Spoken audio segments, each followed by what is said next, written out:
अगर उस्मान ब्रिगेडियर की बात कर लिया जाए कि लंबा इतिहास है इनका, सरकारें तो सबकी रही हैं, मगर वो सम्मान नहीं मिला जो सम्मान चाहिए।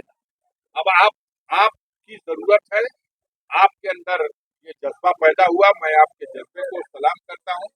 इस मैटर को लिखिए, उठाइए और कोशिश कीजिए कि उनकी अपनी मातृभूमि पर, उनके अपने जन्मभूमि पर, उनके अपने गांव में, उनके अपने जिले में उनकी निशानी में कुछ होना चाहिए।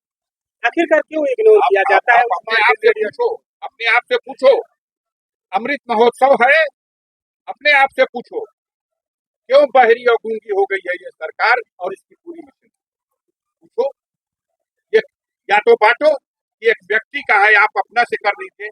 ये व्यक्ति है, ये सारे राष्ट्र के लिए कुर्बान होने वाला व्यक्ति। आज इनको भी आप बांट करके सोचोगे तो कैसे चलेगा?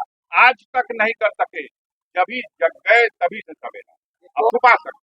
अगर ब्रिगेडियर जी को सम्मान देने के तो अगर देखा जाए तो सपा के पास भी मौका था, बसपा के पास भी मौका था। आप लोगों ने आज जो सरकार में है, सवाल उससे उठेगा।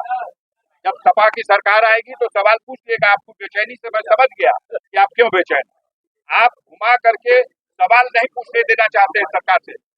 जब कल सपा की सरकार आ जाएगी तो सवाल पूछ लीजिएगा। आप सवाल पूछने लायक नहीं रहेंगे, मैं गारंटी देता हूं। अगर सरकार सपा की आएगी तो भले सरकार को जमीन खरीदनी पड़े, तब भी यहाँ ब्रिगेडियर उस्मान की स्मृति में ये व्यवस्था की जाएगी। देश के शासन को, हमारे देश के शासन को तो ये दुख और अफसोस की बात है। हम इसकी भर्त्सना करते हैं, हम इसकी निंदा करते हैं।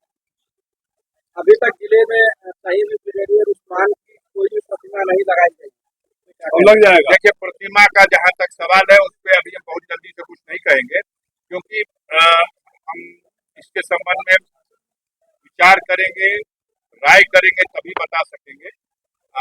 हालांकि जहाँ शहादत स्थल है, यानी जम्मू में, कश्मीर में, नौशेरा में, वहाँ प्रतिमा लगी, वहाँ स्मारक बना हुआ है, वहाँ सब कुछ है। जहाँ मतलब शासन, सरकार, सत्ता व्यवस्था की तरफ से कुछ नहीं है, जनप्रतिनिधियों की तरफ से अभी उन्होंने बताया कि कोई घोषी में कोई हाल बन रहा है। अब निर्माणाधीन है तो अभी कैसे कहा जाए कि क्या होगा। दूसरा, अब सांसद और विधायक सुधाकर सिंह, ये दोनों लोग इस बात को सुनिश्चित करेंगे।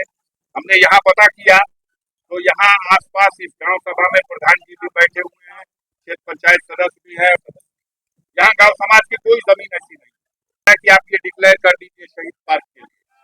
जिसको कहा जाए कि शहीद पार्क को आप अगर भूमि शहीद पार्क को डिक्लेयर कर देंगे तो उस भूमि में हम निधियों के माध्यम से या सरकार के माध्यम से कोई भी ऐसी निशानी उनके लिए ना मालूम हुआ। स्मारक मालूम हुआ कि यहाँ गांव समाज की ऐसी कोई जमीन है। अब बाकी जो सवाल है, बहुत सी जगह देखा जा रहा सैकड़ों और हजारों बीघा जमीन सरकार एक्वायर कर ले रही है और किसी परियोजना, और यहाँ ये कब जगेंगे, नहीं जगेंगे, मानसिकता किस तरह की है। समय अगर आया, अवसर आया तो इस मिट्टी की और ब्रिगेडियर उस्मान के इतिहास को कोई इसकी अजमत को छुपा नहीं सकता। बताया हमने कि आज दिल्ली में तीनों सेना के जनरल का गुलदस्ता उनके समाधि स्थल पर गया। ये छुपाया नहीं जा सकता। हाँ, बीबीपुर में छुपा हुआ है, हाँ मऊ जनपद में छुपा हुआ है। ये बीबीपुर और मऊ की जनता को भी, यहाँ के जनप्रतिनिधियों को भी, हम सब लोगों को, यहाँ के पत्रकार बंधुओं को, सबको जरूरत इस बात की है कि इस मैटर को हम लोग उठाए और कोई ऐसी निशानी, इस सवाल को दृष्टि में रखे, कोई ऐसी निशानी रहे कि बाहर से आने वाला कोई सोचे कि हम ब्रिगेडियर उस्मान के क्षेत्र में जा रहे हैं, जिले में जा रहे हैं, गांव में जा रहे हैं, तो उनका कोई स्मृति चिन्ह वहां मौजूद है। ये हवेली जो खंडहर बनती जा रही है, ये पिछले 74 सालों से खंडहर बनती जा रही है। अब इस हवेली में एक खंडहर की शक्ल है, ये हाथा है जिसमें हम लोग ये कार्यक्रम बस करते हैं, लेकिन ये वो उतना स्थान नहीं है कि यहाँ कोई ऐसी चीज बना सके। उसके लिए कहीं अलग 1-2 बीघा जमीन मिल जाएगी तो वहाँ ये सब कुछ किया। यहाँ संग्रहालय और पुस्तकालय, ये सारी चीजें, संग्रहालय बने, पुस्तकालय बने। हमें सेना के ब्रिगेडियर से मेरी बात हुई, मैं पटना भी गया, बनारस भी गया, इन लोगों से बात हुई, इन लोगों ने भी यही सवाल रखा कि अगर आप भूमि दे देंगे तो हम सैनिक स्कूल भी खोलने का फैसला ले सकते हैं, ब्रिगेडियर उस्मान के नाम पर हम सैनिक हॉस्पिटल